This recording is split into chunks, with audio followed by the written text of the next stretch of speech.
गटाच्या जागेवरून एक वाद निर्माण झाला होता. देवस्थान आणि गावकरी असा तो वाद निर्माण झाला होता.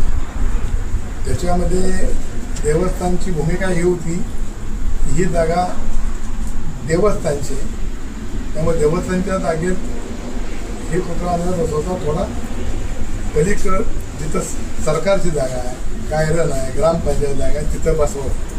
आणि म्हणून करता 3 दिवस त्या गावामध्ये संघर्ष होता.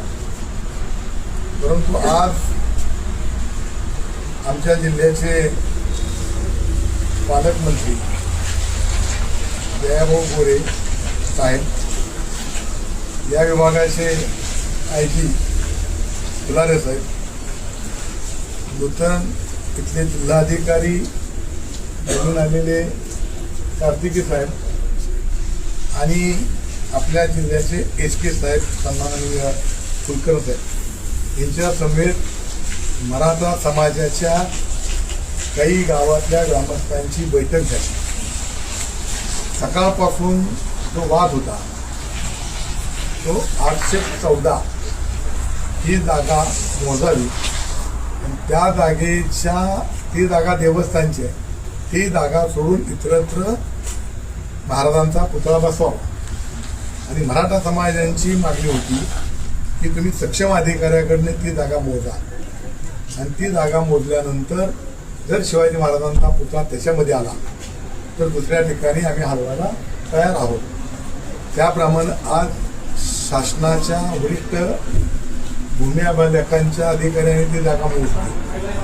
त्याच्यामध्ये महाराजांचा पुतळा हा 814 या गटाच्या जवळ येत असल्यामुळं मराठा समाजानं जे शब्द दिला होता त्याप्रमाणे तो पुतळा तिथून बाजूला बसवण्याची संमती बरोबर आहे ना दिलेली आहे.